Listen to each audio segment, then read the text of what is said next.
This video is not a here is why TIK is completely wrong and I'm right type of deal. Much of what he says is correct to a point.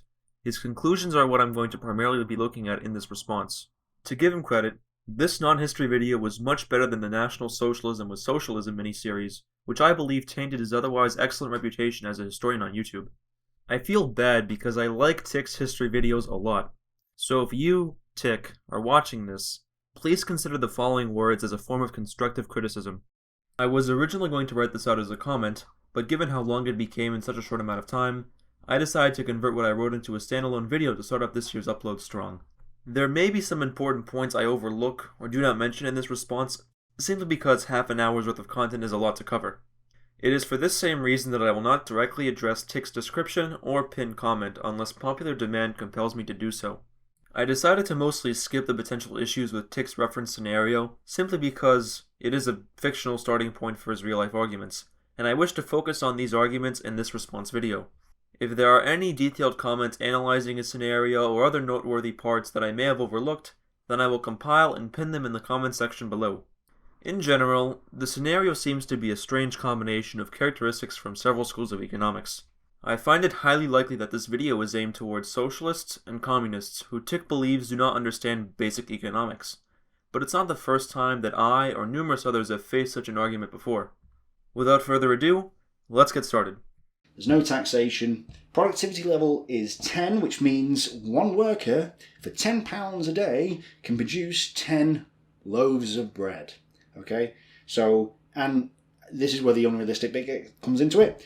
This guy eats whatever he produces, which is technically not true in the real economy, obviously, but we'll just stick with it for now because it's not important at this minute in time. We'll see in a bit what happens when you don't eat what you consume. So the evil capitalist has two options, basically.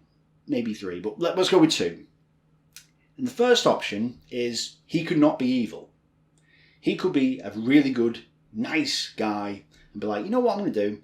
I'm going to give all my money to all of my workers and give them a fair wage. So actually adding the money and giving the workers a fair wage doesn't actually work. If the value of output per worker is equal to the wage of a worker, then the workers are being paid for exactly what they produce. If that is the case, then not only are workers already paid for a quote-unquote fair wage, it then comes down to the question of where the capitalist wealth comes from. As the capitalist wealth primarily derives from the extraction of surplus value from the workers, then the capitalist wealth seems to appear out of thin air, assuming that all wealth the capitalist has comes from the bakery business. So now we've got a scenario where there's 5 workers working and 5 workers not working. However, this guy is like, hey, wait a second, I've got this cool new idea. So he goes to the evil capitalist, who's now also a banker, because in this super simple scenario, I can't bother drawing a banker. So he goes to the banker and he's like, hey, can you lend me $100 or pounds? I would like to make a new factory. He's like, fine, you give me some interest, blah, blah, blah.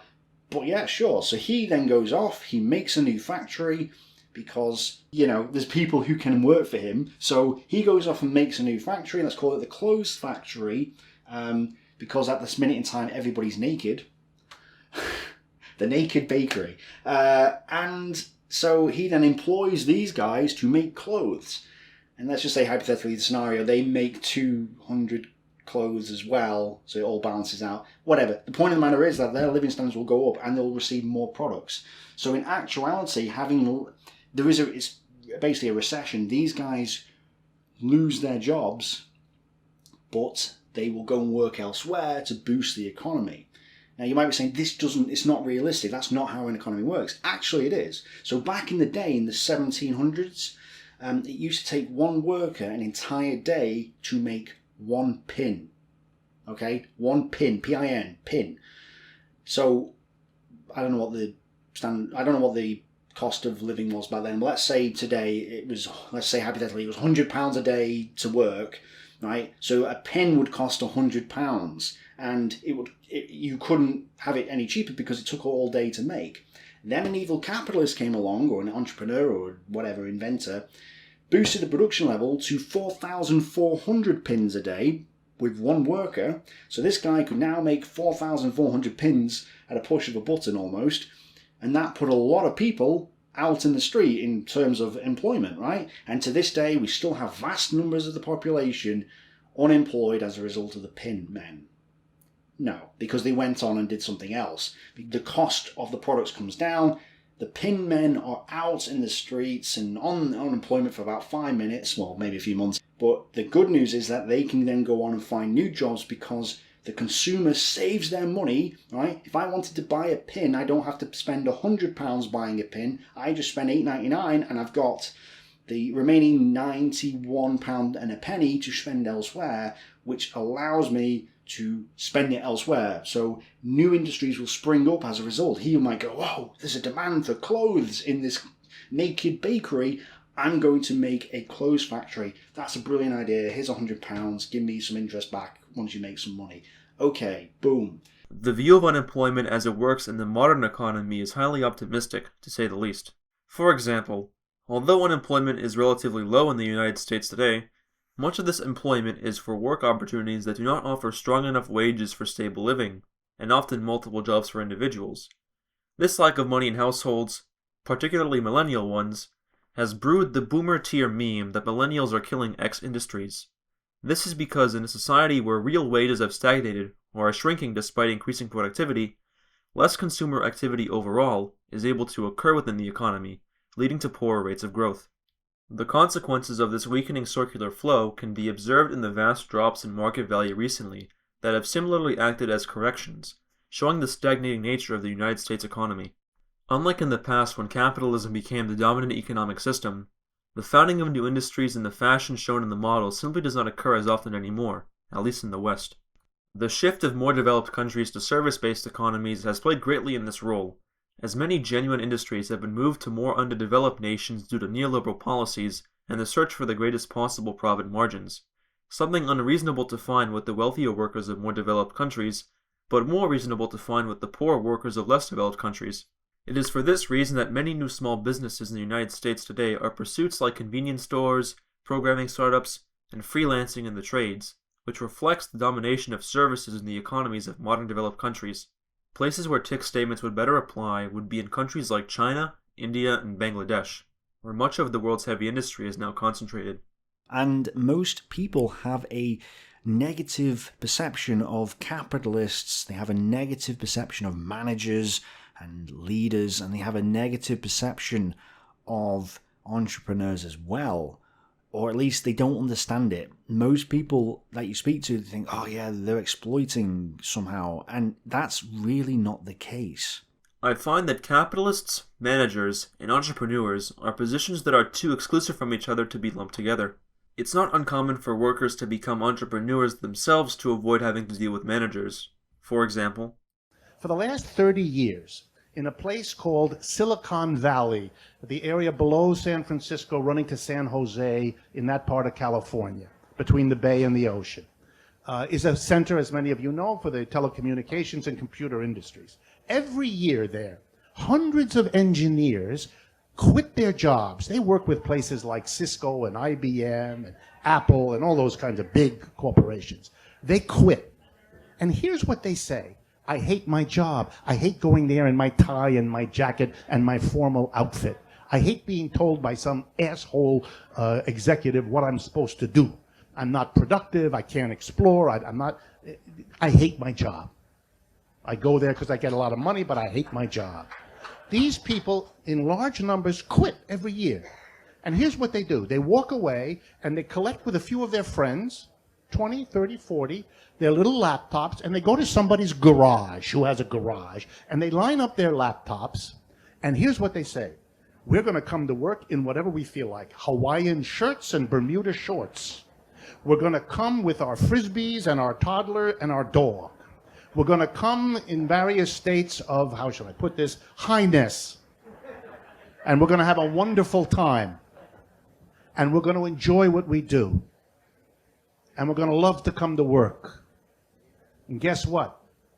The statistics show they are more productive than the counterparts who stayed behind in the top-down hierarchical capitalist enterprises. And they say so themselves. We are more productive. We are freer here. You know what these people have done? They've walked away from capitalism.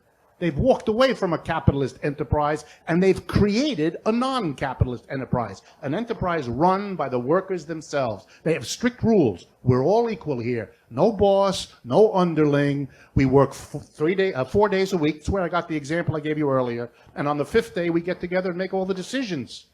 We love our jobs. Here's the irony. When I go and speak to them, and they've asked me to come, and I explain all of this to them in the larger frame, and I end up looking across the podium and saying, you know, there is a person who kind of came up with this idea in a very interesting way a while back. You may be surprised to know who he is. Oh, who is he? Who is he? And I say, Karl Marx. And they look at me with shock, and that's when I learned that most of these people who do this are Republicans. They are. And they think of what they're doing as showing entrepreneurial initiative. And I remember the first time I heard that saying, look, it's fine with me. You want to call it a purple banana? I don't care. But this is what you're doing. You're changing the economic system. Those are very successful companies. So this is not a foreign phenomena. This is not something Americans don't take to. Conservative Americans take to it. And again, history helps us here.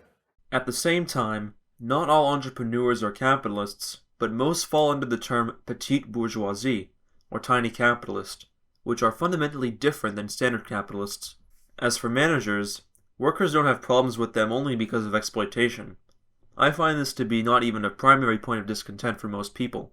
The more potent power dynamics associated with the position of management in a sociological and psychological sense enable many in positions of power to feel as if they are above or better than others, which leads to the archetype of the jerk-off boss who doesn't care about his or her employees.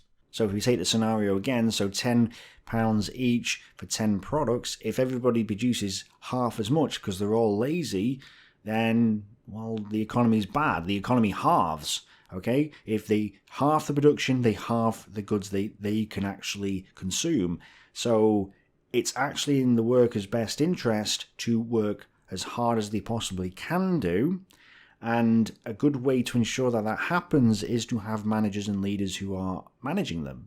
And you can actually see this if everybody gets paid the same in a particular job or on minimum wage. So if we have a worker that just stops working but still gets paid £10 in this scenario, then every other worker works for 10 but can only buy 9 because the products end up getting distributed evenly because of the money situation. So working for minimum wage and you have some workers work less, what you're effectively doing is subsidizing those workers who aren't as efficient as the other workers are. And not only that, having worked minimum wage jobs myself, what I can tell you does happen is that somebody looks over and goes, oh, they're not producing as much as I am, they're not working as hard as I am, and I'm working hard and getting paid the same. What's the point of working as hard? I may as well not work as hard because I still get paid the same regardless of how much output I produce. No one, I hope, logically denies that underperformers in a workplace would be penalized for not operating to a particular standard. This is and has been the case in all economic systems across history. Although, the point of minimum wage is not a matter of underperforming relative to a standard, it relates to the compensation of performance overall. Minimum wage originated as a method of ensuring fairer wages for factory workers in the late 19th century, a time known in Western countries for industrialization, as well as the poor working conditions and little pay faced by laborers in industrial workplaces, conditions that are now mirrored in the aforementioned kinds of countries where heavy industry is now concentrated. Typically, slackers are reported and fired, and the entire workplace does not get dragged down with them unless they are occupying a specialized position which cannot be easily replaced by capitalism's reserve army of labor. In a socialist society, where people would receive essentially the total value of their labor, this scenario would not be in practice, nor seen as ideal. So an evil manager will come along and quote-unquote exploit the workforce by kicking the person who isn't working as hard and getting them to produce more, again, disciplining them, and that actually, yes, it's bad for that one worker who wanted to be lazy or just isn't quite as capable as everybody else, but it also benefits everybody if every worker works as hard as they can do. The exploitation expressed by TIK and the exploitation expressed by Marxists are vastly different. By exploitation, Marxists typically refer to the extraction of surplus value from a worker, as in paying workers a wage less than the value of their labor. Firing somebody does not constitute exploitation. If anything, it would actually be the opposite because the worker would no longer provide his or her labor to a business that would conduct such exploitation. This is primarily how profits are achieved from a workplace. In a situation where workers earn practically as much as the value of their labor, that would be a situation without exploitation. When you talk about equality, you don't want equal pay or equal outcome, you want equal opportunity. That is the fairest way to run an economy. This is literally a Marxist argument.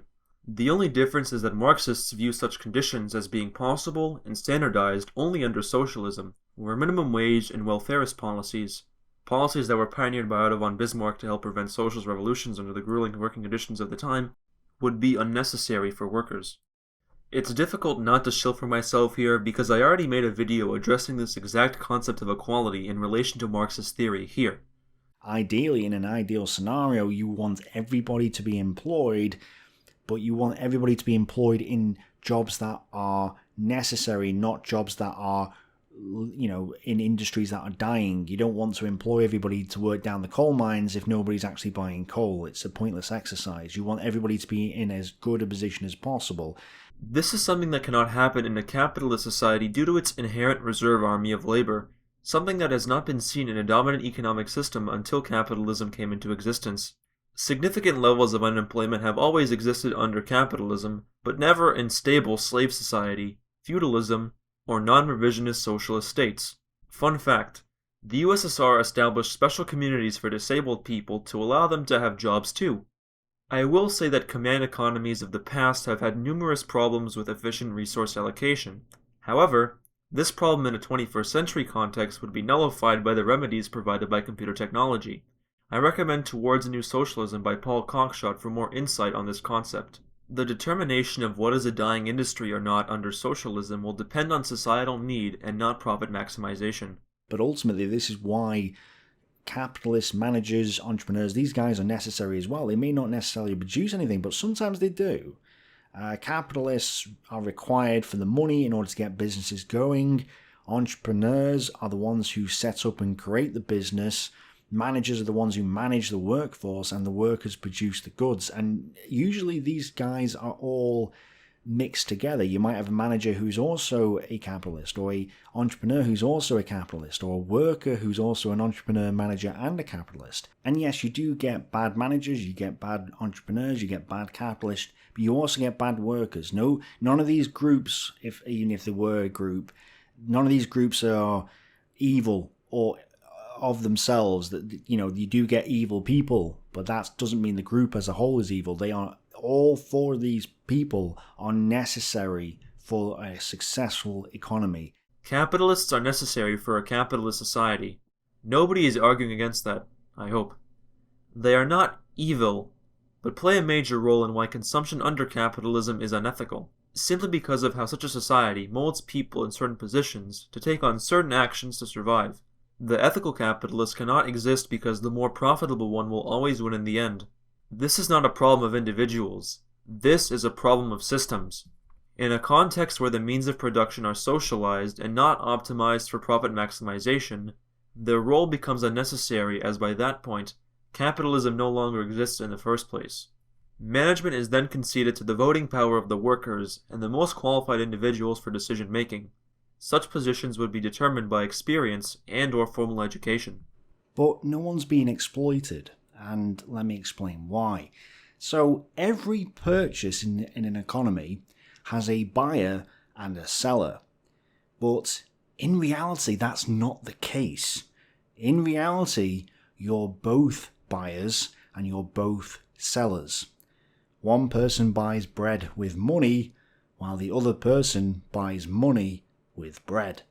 And the price for both products, both the bread and the money, is really determined by the supply, how much money and how much bread is being produced, and by the demand. How much bread and how much money do you want? So, there's no exploitation going on here. But the thing is, this is buying and selling. People understand this. What they don't understand is employment is also a trade. It's also buying and selling.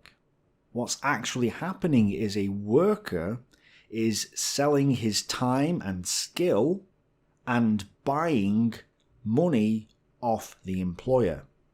The employer is then buying your time and skill and selling you the money in return.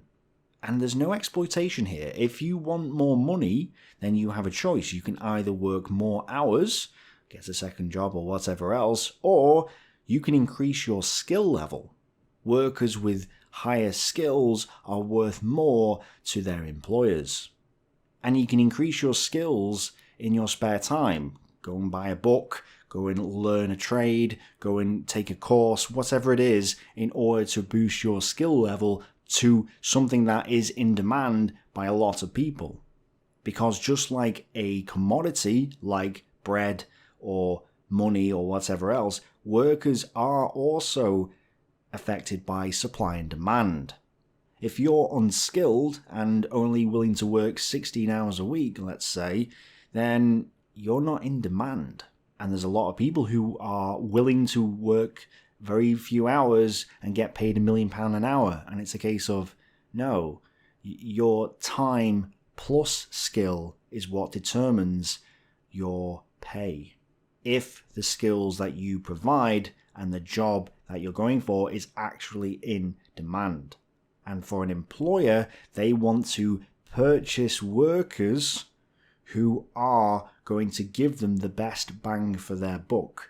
They need more skills and more time out of the workforce in order to make a profit.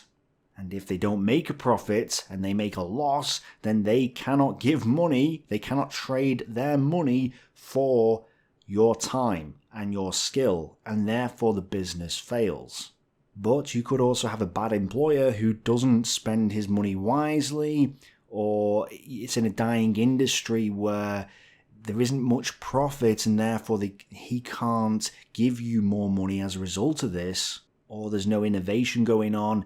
Either way, the worker might not get paid as much as they perhaps should get paid with their time plus their skill. So as a result, it's probably best for the worker to find another job in a different industry or whatever else, because there isn't as much demand in this industry. If there was demand, then there would be higher profits and thus higher wages. But because there isn't as much demand, there is lower wages as a result. Exploitation primarily refers to workers selling their labor power to a capitalist, with the capitalist typically paying a flat wage that does not fairly reflect the output of an individual worker on a day-to-day basis. Let's say a factory worker gets paid $20 an hour and is able to produce one pair of shoes in that hour.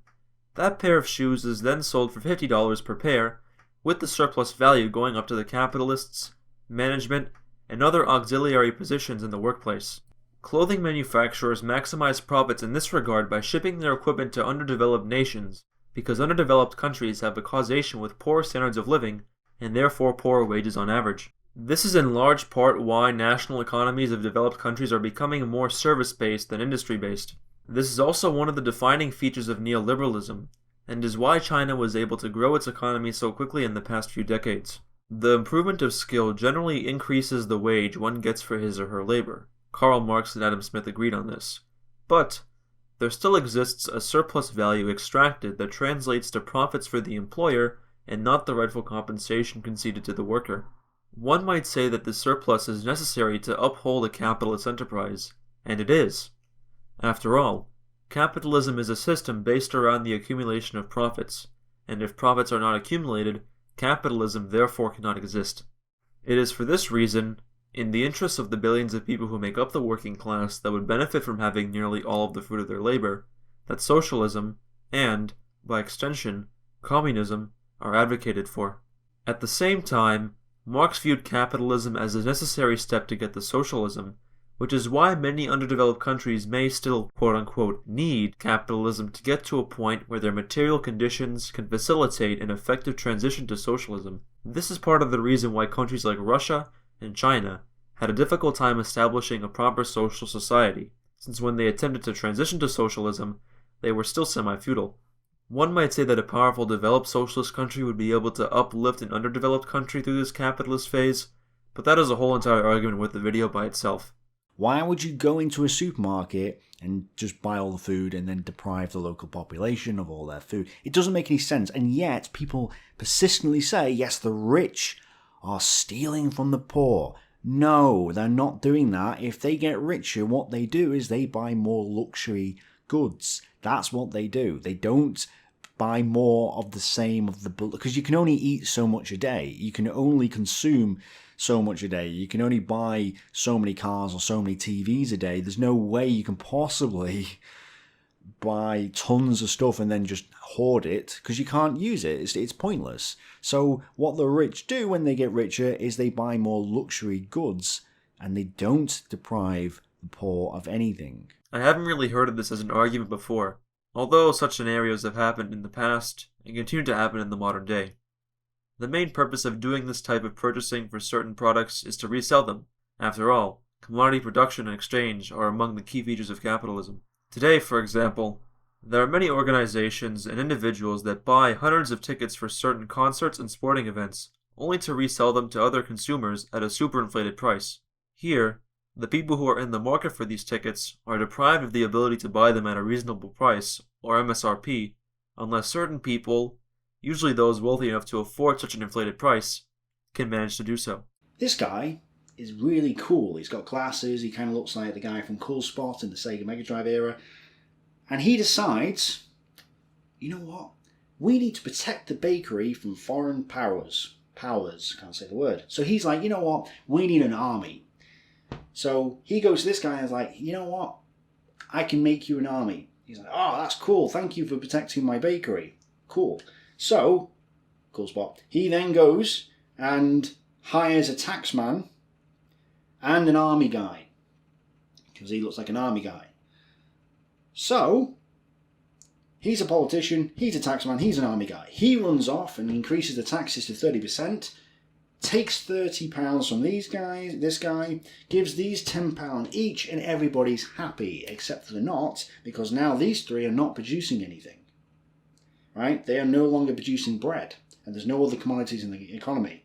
So what happens is, these guys are producing 10 products each, but there's 7 of them, so they're now, instead of 100 products, they're now producing 70, and they have to divide it by 10, which is 7. So their living standards have gone down. They're now only on 7 products each, and that's assuming we only pay the politicians the same wage as everybody else, which is not going to ever happen, but there we go. Worse, this guy only has £70 now. He invests that into production level, whereas £100 boosted it by 10.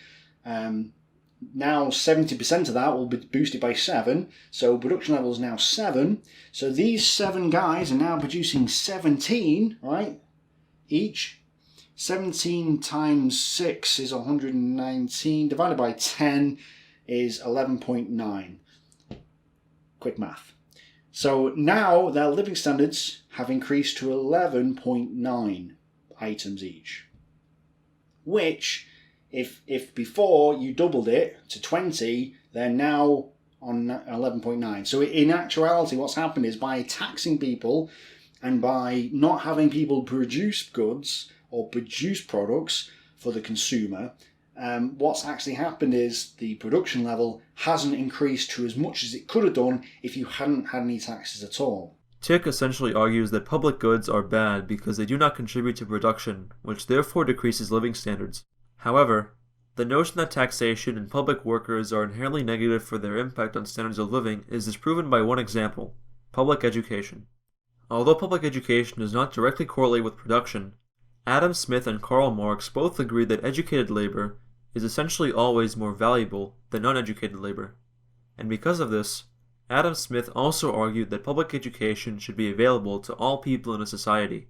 Therefore, in the case that taxation is used to provide education for the population, which it does in modern developed countries, what results is a population that can generate more overall value than if people were not educated at all. For a military in particular, there exists the industry of arms manufacturing, which directly benefits from the existence of an army and advances the profitability and technological progress of military hardware. Many countries benefit from the existence of a military, as was the case with the increased exports of oil to Western fuel corporations after the victory of NATO in the Iraq War. Private firms would never be able to provide public services like public education, simply because it is not profitable to do so. Such businesses would go bankrupt very quickly. To put it in basic economic terms, market output does not always correlate with socially optimal output, which is why taxes and subsidies exist, to orient capitalist production to a socially optimal quantity whenever it is necessary, as is also the case with pollution. As a final note, a socialist society would not have taxation, as instead, a fraction of the surplus value extracted from workers in a capitalist society would be in turn used to support and develop socialist institutions. This is how North Korea abolished income tax in 1974. To quickly address TIK's additional comment in video, corporate tax rates seem to have no effect on the amounts of inventions outputted by a country. The developed world, mostly Western and East Asian countries with moderately high corporate tax rates ranging from around 20 to 30%, continue to be the primary filers of patents per capita worldwide.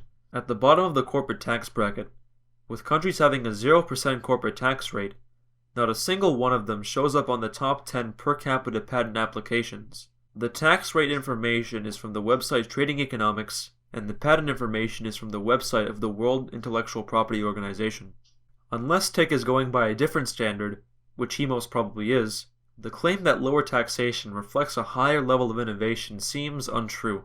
In my relatively quick online searches, I could not find anything to support or reject the notion that lower tax rates led to faster increases in living standards, so I cannot comment on that. If anybody is willing to post information regarding that in the comments, I will likely favorite and or pin it for others to see. We've only been taxing the evil capitalist. Taxing the rich actually hurts the poor, not through direct taxation, but through production, because it's these guys who are mostly investing into this, right? These guys might have some savings and whatever else, and they might be able to make their own businesses and startups and whatever else. That's fine. But what's actually happening is the vast amounts of money that is going to the top is not being invested because a lot of it's being taken by tax and whatever else. Trickle-down economics has proven to be a failure at promoting the economic growth that TIK describes. The IMF published a paper in 2015 arguing that there exists no such effect, stating, "If the income share of the top 20%, the rich, increases, then GDP growth actually declines over the medium term, suggesting that the benefits do not trickle down. In contrast, an increase in the income share of the bottom 20%, the poor, is associated with higher GDP growth." It's not that the wealthy are not using their money because they are being taxed, but rather, the wealthy are being taxed because they are not using their money. In any case, trickle-down theory is still one of the most heavily debated concepts in mainstream economics, so it's surprising to see TIK laying the concept out as plain fact. And one more thing. So we talked about government doing tax, but what happens if the government does regulation? Well, this guy is now like cool politician guy. He's like, yes, what I'm going to do is start restricting people somehow, right? So I'm going to introduce legislation that prevents people from prevents people from building their own houses, prevents people from extending their own houses, prevents people from boosting the height of their house, right? Building skyscrapers in certain towns and villages, blah, blah, blah, blah, blah, right? And in order to do anything, you need to get planning permission, which is actually what happens in the UK. So currently, there's a plot of land near me, which is pretty cheap. It's not this, but let's say it's £10,000, which, bearing in mind the average cost of a house in the UK at the minute is 200,000. So there's a plot of land for 10,000. I could technically buy that, build a shack, and have a house, okay? And I could do that pretty cheap. It wouldn't be a very good house, but I could have a house by doing that. And I think anybody could do that. But the government won't allow it. You could buy you that plot of land, but what you have to do is get planning permission to build the shack on it. In order to build your shack, you need to have given the money to the government, so it's a taxation, but they call it whatever. They don't call it that. They call it a cost. To buy planning permission, you then have to get in a architect to design your luxury shack, and then you have to wait for permission to come back to you, so it could be a no. Right? Now, I'm not a builder. I haven't attempted this because it's like, what's the point? So I don't know the actual cost. But looking online, you can see a lot of people saying, actually, by the time I get to this stage, it could have cost me £10,000 just to get to this stage. So if you bought land for £10,000, by the time you get to this stage, it's £20,000, it's an extra 10,000. So before you've even started, you're £20,000 into the project, and they could turn around and say no. In which case you're like, well, what's the point of buying the land in the first place? So it disincentivizes people. And that process can take 6 to 8 months to get to that point where you get a no. So it's like people aren't doing it. So lots of people are not building their own houses, which a lot of people are capable of doing anyway. They're also not building or getting people in to build houses because they can't, because they're not getting permission to do it. And also there's height restrictions and so on and so forth. So government legislation restricts the productivity level of, in this case, the housing industry in the UK, and prevents people from building houses, and as a result, fewer people are building houses. And those that are building less because they're waiting 6 to 8 months to get permission just to build the house, and as a result, house prices are going up. And they're going, oh, I wonder why house prices are going up. It's like, because you've caused it. You have caused it. And then they blame the private industries. It's like, no, the government has caused the housing building crisis, right? That's what's caused it. The main point of regulations is to ensure public safety. When concerning people, speed and efficiency should not be the primary goal, especially for something like a home. Yes, certain measures can be tedious and cost much, but they are worth it to ensure your shack doesn't collapse over your head and kill you one day. There's no point in spending a lifetime's worth of money for a nice house, only for it to collapse in less than 10 years due to the lack of following proper building standards. In a wider sense, it would be an infrastructure nightmare to have millions of homes without standardized characteristics, like custom production over the efficiency of mass production and interchangeable parts. So, I think that just about concludes everything I have to say about TIK's video on basic economics. If there is anything that should be added, corrected, or debated, then please post something in the comment section below. And as always, if you enjoyed this video, then please consider supporting my channel however you wish. I will see you all very soon.